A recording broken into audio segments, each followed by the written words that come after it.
10th, there is no organization which supervises the credit activities and lender in informal sector. They can lend at whatever interest rate they chooses. उसके बाद कह रहा है यहाँ पर कोई संस्था नहीं है जो कि क्रेडिट एक्टिविटीज़ को लेंडर से इनफॉर्मल सेक्टर से लिया जाए। उसके बाद कह रहा है they chooses there is no one to stop them from using unfair means to get their money back. और यहाँ पर कोई वो नहीं है कि अपना पैसा वो कैसे लें, अनफेयर होकर भी ले सकते हैं।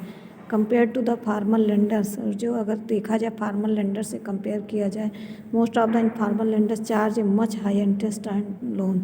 और जो इनफॉर्मल सेक्टर के लेंडर्स होते हैं वो बहुत ज़्यादा लोन का ब्याज लगाते हैं। Thus the cost to the borrower informal loans is much higher. और इस तरीके से बहुत ज़्यादा हायर लोन में बहुत ज़्यादा ब्याज लगाते हैं। Higher cost of borrowing means larger part of the earning of the borrowers is use to repay the loan. इस तरीके से अब बहुत ज़्यादा कास्ट में लोन पे बहुत ज़्यादा ब्याज दर देना पड़ता है। Hence borrowers have less income left the themselves as we saw for Shyamal and in Sonpur. इस तरीके से हम श्यामल को भी देख सकते हैं जो सोनपुर में रहता है। In certain cases the high interest rate for borrowing can mean that the amount to the repit is greater than the income of the borrower. This could lend to the increasing debt as we saw Rama in Sonpur. इस तरीके से हम देखते हैं कि कैसे कर्ज ले लेने के बाद उसको चुकाना बहुत मुश्किल हो जाता है। फिर कह रहा है डेब्ट trap also people who might wish to start on enterprise by borrowing may not do so because of the high cost of borrowing. फिर कह रहा है for these reasons banks and cooperative societies need to lend more. This would lead to higher incomes and may many people could then borrow cheaply for a variety of needs. They could grow crops, do business, set up small scale industries, etc. They could set up new industries or trade in goods. और इस तरीके से वो छोटे कम loan लेकर कम पैसों cheap interest में आगे बढ़ना चाहते हैं और अच्छा सेटअप करना चाहते हैं। Cheap and affordable credit is crucial for the country's development. इस तरीके से ये यहाँ पर कह रहा चीप क्रेडिट अफोर्ड करने लायक रहता है तो वो डेवलपमेंट आगे बढ़ता है। Formal and informal credit who gets what. Formal और इनफॉर्मल क्रेडिट में हम देखते हैं graph 2 shows the importance of formal and informal sources of credit for people in urban areas. इस तरीके से देखा जाए फॉर्मल और इनफॉर्मल जो सोर्सेस होते हैं शहरी क्षेत्रों में, the people are divided into 4 groups. लोगों को 4 भागों में भी डिवाइड किया जाता है, समूहों में।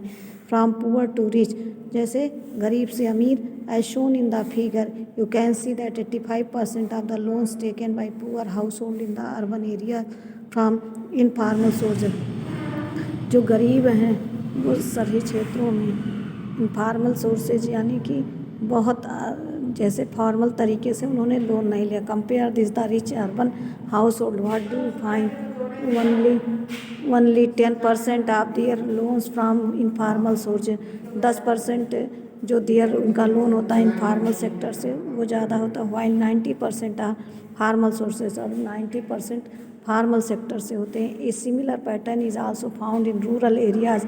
The rich household are availing cheap credit from formal lenders whereas the poor households have to pay large amount for borrowing. और इस तरीके से जो अमीर होते हैं उनसे लेने पर चीप क्रेडिट फॉर्मल लेंडर से लेने, हाँ पुअर जो गरीब हैं वो बहुत ज़्यादा अमाउंट पे करते हैं। What does all this suggest, आपका इसमें क्या विचार है? First, the formal sector still meets only about half of the total credit needs of the rural people. The remaining credit needs are met from informal sources. इस तरीके से देखा जो लिया जाता है वो इनफॉर्मल जो शुरू से हैं वो अधिक होता है। और अब आते हैं इसके बाद most loans from informal lenders carry a very high interest rate and do little to increase the income of the borrower.